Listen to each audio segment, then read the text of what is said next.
ஹாய்மா, வணக்கம். நான் போடுற கட்டிங்கில் சென்டர் டாட் வந்து ஷோல்டர்லேருந்து எந்த பாயிண்ட்டை வச்சு நீங்கள் சென்டர் பண்ணி போடுறீங்க அப்படின்னு சொல்லி கேட்டிருக்கீங்க. இது நிறைய பேருக்கு டவுட் தரக்கூடிய ஒரு கொஸ்டின் தான். நிறைய பேருக்கு இது யூஸ்ஃபுல்லாக இருக்கும். நான் வந்துட்டு சொல்லியிருக்கேன் உங்களுக்கு 2 மார்க்கிங், அதாவது ஒரு பஸ்டினுடைய மிட் பாயிண்ட் வந்து நீங்கள் கண்டுபிடிக்கணும் அப்படின்னா 2 மெஷர்மெண்ட் வந்து நமக்கு தெரியணும் அப்படிங்கிறது. அது வந்து கொஞ்ச நாள் நீங்கள் ப்ராக்டிஸ் பண்ணிங்கன்னா போதும். அதுக்கப்புறம் ஆட்டோமேட்டிக்காக அதனுடைய சென்டர் பாயிண்ட் உங்களுக்கு ஒவ்வொரு ப்ளவுஸ்க்கு எப்படி வரும் அப்படிங்கிறது தெரிஞ்சிடும்.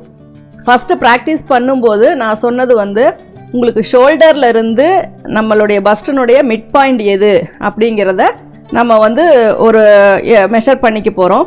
அதுக்கப்புறம் 2 பஸ்ட்டுக்கு உள்ள கேப் எவ்வளோ அப்படிங்கிறதையும் நான் மார்க் பண்ண சொல்லியிருக்கேன். இப்போ ஒன் சைடு நீங்கள் இப்போ அளவு எடுக்கும்போது அந்த சென்டர் பாயிண்ட்டுக்கு வந்து நீங்கள் இப்போ ஒரு 8 இன்ச்சு வந்து 2 பஸ்ட்டுக்கும் இடையிலுள்ள கேப் வந்து, அதாவது பஸ்டினுடைய ஹையஸ்ட் பாயிண்ட்லேருந்து டேப் வச்சு மெஷர் பண்ணிங்க அப்படின்னா ஒரு 8 இன்ச்சு வருது, 8.5 இன்ச்சு வருது அப்படின்னா உங்களுக்கு 4.25 அப்படிங்கிறது முன்னாடி ஓப்பன் சைட்லேருந்து உள்ள 4.25க்கு ஒரு லைன் போட்டுக்கோங்க. இப்போ அந்த ஒரு லைன் நீங்கள் போட்டிங்கனாவே ஷோல்டரில் இருந்து அந்த லைனில் உங்களுக்கு உயரம் எவ்வளவோ அதை மார்க் பண்ணி பழகுனீங்க அப்படின்னா உங்களுக்கு எந்த ஒரு டிஃப்ரெண்ட்டும் இல்லாமல் பர்ஃபெக்டான ஒரு செஸ்டினுடைய மிட் பாயிண்ட் உங்களுக்கு கிடைக்கும். நான் சொன்னது உங்களுக்கு தெளிவாக புரியும்னு நினைக்கிறேன். 2 அளவு நான் சொல்லியிருக்கேன்.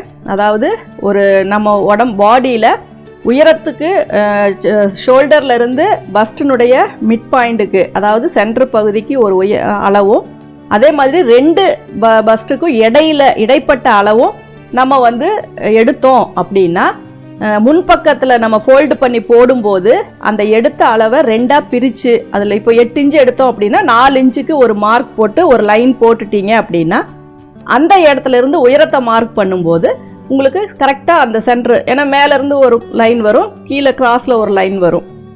அப்போ வந்து உங்களுக்கு கரெக்டாக ஒரு ப்ளஸ் மாதிரி வரும்போது அந்த இடத்துல நம்ம மார்க் பண்ணுறது தான் அதனுடைய மிட் பாயிண்ட்.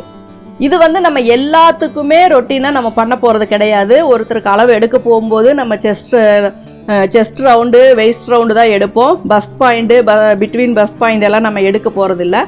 அப்படி இருக்கும்போது நீங்கள் மெஷர்மெண்ட், அதாவது உங்களுக்கு ஒரு எக்ஸ்பெரிமெண்ட்டாக நீங்கள் அதை பண்ணிகிட்டே இருக்கலாம்.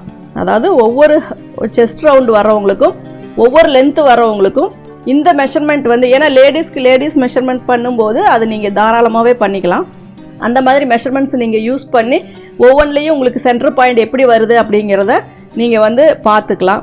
அப்படி இல்லை அப்படிங்கும்போது நம்ம நெக்கு வந்து ஒரு 3 இன்ச்சு வைக்கிறோம் அப்படின்னா அந்த நெக்கினோட உயரத்தில் இருந்தே கூட நீங்கள் சென்டர் பாயிண்ட்டை வந்து டேப் வச்சு மார்க் பண்ணிக்கலாம். அந்த மாதிரி நீங்கள் பண்ணும்போது உங்களுக்கு அந்த ஒரு சின்ன ஒரு 1/4 இன்ச்சு பாயிண்ட்டு 2 இந்த மாதிரி வரும்போது உங்களுக்கு கொஞ்ச நாள் போக அதில் வந்து உங்களுக்கு ப்ராக்டிஸ் கிடச்சிரும். ஆனால் பேசிக்கு ஒரு மெஷர்மெண்ட்டு எப்படி நம்ம எடுக்கணும் அப்படின்னா பஸ்டினுடைய உயரம், 2 பஸ்ட்டுக்கும் உள்ள கேப், இதை வச்சிங்க அப்படின்னா தான் உங்களுடைய பஸ்ட் பாயிண்டுடைய சென்டர் வந்து உங்களால் கண்டுபிடிக்க முடியும். உங்களால் எது ஈஸியாக இருக்கோ அதை வந்து நீங்கள் கண்டுபிடிச்சி ட்ரை பண்ணி பாருங்கள்.